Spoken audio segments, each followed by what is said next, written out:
কথায় আছে পান্তা ভাতের জল তিন পুরুষের বল। যারা ভাবছেন পান্তা ভাত খাবো কি খাবো না, তারা আজ থেকেই মাঝে মাঝে পান্তা ভাত খাওয়া শুরু করে দিন। পান্তা ভাতে এত উপকার আছে যা শরীরে শক্তি যোগায়, নানান ঘাটতি মেটায় আমাদের দেহে, বলছেন সুপার স্পেশালিস্ট হোমিওপ্যাথি চিকিৎসক ডাক্তার প্রকাশ মল্লিক। হ্যাঁ, পান্তা ভাত। আমাদের মায়েরা বলতেন পান্তা ভাতের জল তিন পুরুষের বল। অর্থাৎ ভাত হলো প্রচুর শক্তির আধার। এছাড়াও চালের মধ্যে নানা রকম খাদ্য উপাদান রয়েছে। চালের মধ্যে উপস্থিত ফাইটিক অ্যাসিড প্রয়োজনীয় খাদ্য উপাদানগুলিকে কাংড়া দাঁড়ার মতো আবদ্ধ করে রাখে। তাই পান্তা ভাতে অক্সিজেনের অনুপস্থিতি ফাইটিক ভেঙে যায়, ফলে ভাতের মধ্যে থাকা আয়রন, ম্যাগনেসিয়াম, ক্যালসিয়াম, জিঙ্কের মতো মিনারেল মুক্ত হয়ে যায়।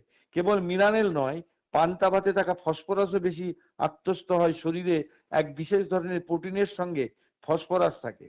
আমরা ফাইটিক অ্যাসিড এবং ফাইটেটের মতো অ্যান্টি নিউট্রিশনাল ফ্যাক্টরগুলো ক্ষয় হয়ে যাওয়া এবং স্বাদের পান্তার ভেতরে সেজে ওঠে নানা উপাদান স্বাধীন সত্তায়। 100 মিলিগ্রাম সাধারণ ভাতের আয়রনের পরিমাণ 3.5 মিলিগ্রাম, এবং 12 ঘন্টা ভিজিয়ে রাখে পান্তা ভাতে এক পরিমাণ বেড়ে গিয়ে 73.9 মিলিগ্রাম। একইভাবে ক্যালসিয়ামের পরিমাণ বেড়ে যাওয়া অনেকটা। 100 মিলিগ্রাম সাধারণ ভাতে যেখানে ক্যালসিয়াম থাকে 101 মিলিগ্রাম, সেখানে পান্তা ভাতের পরিমাণ হয়ে দাঁড়ায় 120 মিলিগ্রাম। তাই বুঝতেই পাচ্ছেন যে পান্তা ভাত আমাদের কত উপকারী। এবং কোনো স্বীকৃত সূত্র নয়, বৈধতা ব্যতি রেখে আরো জানা যায় পান্তা ভাতে প্রচুর পরিমাণে বিটা সিস্টোরেল এবং মেটাবলিস প্রভৃতি নানান শারীরিক যন্ত্রণা থেকে রক্ষা করতে পারে। এবং তাছাড়াও এই শুধুমাত্র বাংলায় পান্তা ভাত নয়, এই পান্তা ভাতের প্রয়োগ কিন্তু উড়িষ্যাও দেখতে পাওয়া যায়।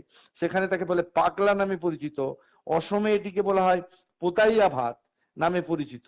কেরলে পাঞ্জাব কাঞ্জি, তামিলনাড়ুতে পায়জা, সাদানে সাদাম, অন্ধ্রপ্রদেশে সাদ্দি অন্নম এবং শালা অন্নম নামেও মানুষ জানে।